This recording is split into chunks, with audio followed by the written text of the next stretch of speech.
So Anthony Smith responded to Cowboy in an interview with the Schmo yesterday over this Dan Bilzerian, Anthony's mom and wife story, and I thought it was a really classy response. You know, given the not even given the circumstance. I think the entire thing is a misunderstanding. I think it was a misunderstanding from the beginning. I understand why Cowboy responded the way that he did, because he probably does not remember the incident. I mean, you know, and I'll talk about that in a second, but I mean, you know, I guess the actual incident is not very important, because the topic here is like Cowboy's mad at Anthony. Anthony's trying to squash it with Cowboy. I think he did a really good job in the interview, you know. But just going back to the incident itself, it's like, okay, you have two sources of information about the incident itself. You got sober wife mom, blacked out Dan Bilzerian, and Cowboy. Now, there's nothing wrong with being blacked out at a show. Like I'm not throwing rocks at them about getting blacked out of the show.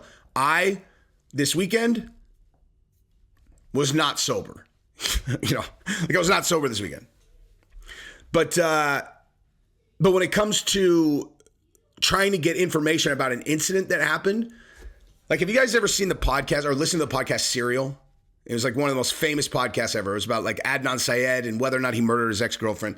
It's not here nor there. One of the things that happened in that podcast was the podcaster went and interviewed a ton of kids that had been at certain points of that day where it happened. You know, either trying to verify whether he was guilty or not or whatever. Like, where was he? When was he there? And she commented on the fact that none of these kids remembered shit about that day. Like, they couldn't tell him anything. Like, you know, you said you saw him in the library. You know, you said you saw him here. And they're like, yeah, I don't know. Because it was like, you know, it was years ago. And that's a day when someone's sober, you know? Like, take me as an example. Like, if you asked me a question about, you know, oh, Jesse, you went to UFC 230. Yeah, I did. Great time. Great fights. Cool. So there's a dude who sat behind you. He said that you and him talked. All right. He has your cell phone number. Okay. Well, so obviously you guys talked. All right. Well, what's his name? What's his fucking name? How the fuck would I know that? Oh, he said you guys talked 3 fucking years ago or whatever. Like, I have absolutely no idea who you're talking about. Well, I don't know, man. He sat in front of him, whatever. I'm not going to remember a fucking detail like that. Oh, do you remember talking to blah, blah, blah? Oh, you remember when you came back to your seats and like there was I'm not going to remember that shit. And even if I was sober, I wouldn't remember fucking any of that. So like, because it was years ago and Cowboy had absolutely no reason to revisit that night until now, of course he doesn't remember it. He might not have fucking remembered if he was sober. And so, I mean, you know, I understand why he would respond like that. It's not like, again, he kind of got swept up in the story, and I thought Anthony had done a really good job from the beginning of kind of carving Cowboy out of it. You know, like when he originally talked about it on Bisping's podcast, he said Dan Bilzerian and a UFC fighter, and Bisping's like, Cowboy, and he was like, yeah, it's Cowboy. But again, I even think from that point on, I think he literally did like 3 disclaimers saying him and Cowboy are cool. Like, he doesn't have any problem with Cowboy. And then when he came on my channel and we talked about it on the phone, he did the same thing, you know? But again, I mean, bottom line, it's not a great story if you're part of the party that was moving wife and mom out of their seat. And so, you know, Cowboy said he doesn't, you know, whatever. It doesn't even matter. Bottom line is, Anthony's trying to make it cool with Cowboy. I think he did a really good job. I'm going to show you guys that clip right now. Let's go ahead and watch that, and then we can discuss further. Boom. I wasn't intentionally trying to shit on Cowboy. That wasn't the purpose. I think it was collateral damage. I was really trying to shit on Dan Bilzerian. So I stand by everything that I said, but I wasn't trying to shit on Cowboy. And initially, I wasn't even going to say his name. So I'm fairly confident that Cowboy and I could sit down and have a 5-minute conversation or less, and we could hash it out. It's on record. You can find it anywhere. How much I've looked up to Cowboy, and I've said most of those things, like less than 3 years ago. So I mean, how many times have you heard me say I want to be the light heavyweight Cowboy Cerrone? I look up to that guy. So I don't have any beef with Cowboy. When I told the story, I didn't have any beef with Cowboy. It wasn't meant for Cowboy. So I am guilty of, maybe being on a podcast with a good friend of mine and telling a story. Maybe, I don't know, to be very honest, my mom had just passed away, like 2 weeks before that. Maybe I was in my feelings a little bit, and I'd never told the story because my mom was still alive. So she was just like embarrassed by it. So I think maybe I was in my feelings and just got wrapped up in a conversation with a friend, and maybe didn't realize how many people might be listening. So on that end of it, I probably should have just said something to Cowboy, but I didn't really have any beef with him. Like we were cool. That's why I never said anything. So I hope that this blows over, because I don't like feeling like Cowboy and I have a beef, because I do look up to Cowboy and the things he's done, and I've seen him interact with people. Cowboy's a good dude, and I don't want anyone to think any different, and that wasn't the purpose of me telling that story. Yeah. Like that's pretty crystal clear. Like he's doing the interview to talk to Cowboy, I would assume. It's what I would do, Like if I wanted, that's what I do, actually. That's the thing about, I would say that's one of it's like the danger and simultaneous like value of having reach. My reach isn't as big as Anthony's, obviously, but like if I want to get a message to a person, I can just talk about it on the channel and it'll get to him. If it's someone like this in the industry, someone's going to send it to him. And so if I'm Anthony and I'm in this situation where I'm like, oh my gosh, I never meant to have a problem with him at all. I want to make it cool.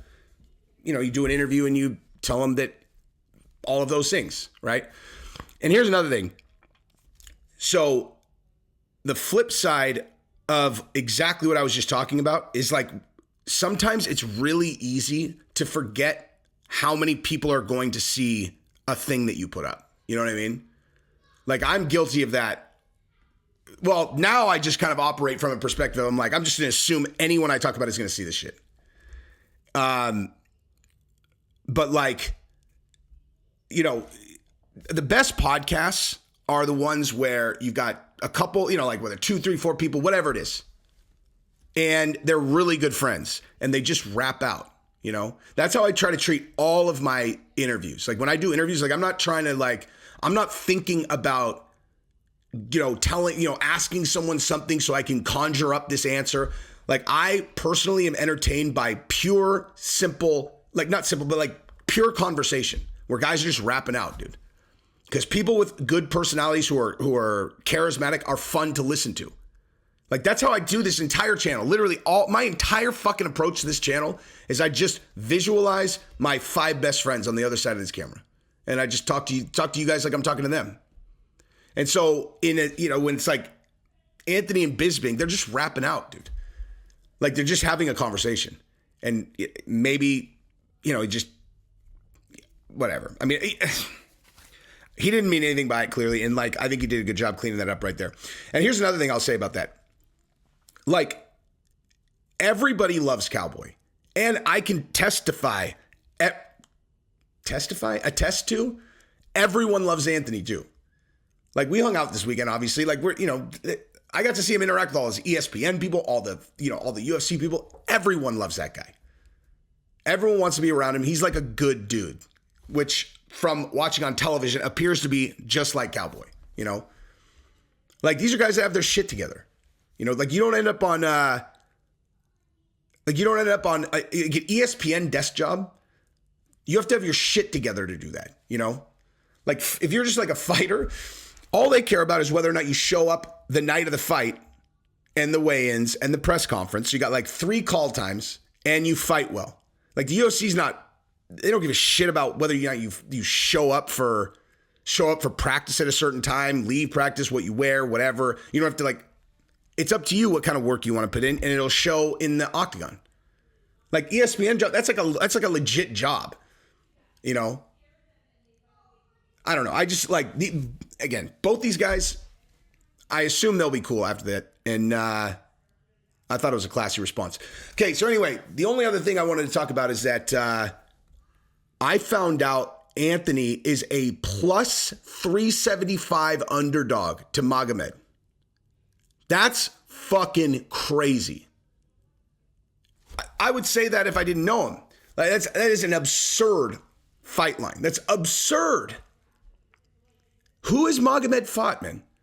I mean, like I understand like fans, like just regular fans, are not good at looking at a person's record or watching a fight in general and being able to factor in the caliber of opponent that they're fighting against. I've seen this my entire, life as a fan, where I've always been able to do that. Where I look and it's like, all right, yeah, that was a vicious highlight knockout. Who's he fighting against? Like, is he going to be able to do that against this guy? And because like, there's something about the mind of a viewer where if you see a guy just nuke somebody, you're like, man, that guy could beat anybody. Like Jake Paul knocked out Ben Askren, and it was like, I don't know, man. He could give XYZ a run. Now, in his case, I mean, he also beat Tyron Woodley twice, so who knows? But I just mean like Magomed's record, his best win is against Thiago Santos post-knee reconstructive surgery where he's lost 4 in a row. That's his highest caliber win. He has not fought anyone. Like, he hasn't fought anyone. Anthony's record is a who's who of the light heavyweight division. I mean, like, again, I would challenge you guys to go look at Anthony's last 10 fights and then go look at Magomed's last 10 fights. Like, Anthony is by far the best fighter that he's ever fought. And, we'll see what happens. Magomed looks beatable to me. And I'm telling you, like, I would say that out of the way. Like, Magomed looks beatable to me. He likes to set up. He likes to take his time. And I don't know. Like, anyway, I think it's a good matchup for Anthony. I think that it puts me in a tough spot because I always bet against the guys that I really want. Like, if I really want someone to win, especially if it's someone that I know, I always bet on the other guy. And I do it like it's either like it's partially like, well, if they lose, at least I can dampen the emotional blow with some money. But also it's kind of like, it's like a superstition thing where I bet on the other guys and then my guy wins and I'm like, cool, and I usually bet an amount of money that I'm willing to lose in the event, like when Francis was fighting Cyril, like Markel's my boy. I bet a fuckload of money on Cyril. And I never thought about it ever. Like I never even like I fucking, when Francis won, I was so fired up. I never even thought about that money, dude. It was not a small amount of money. It was like $1,300 or something like that. That's how much I wanted Francis to win. It's too bad the fucking odds are so shitty on Magomed, dude. Jesus. Now I'm scared to bet on Anthony because I think it's bad luck. It's bad juju. But anyway, yeah. I'm sure these guys will be cool. I thought it was a classy fucking interview. That's what I've got. Peace.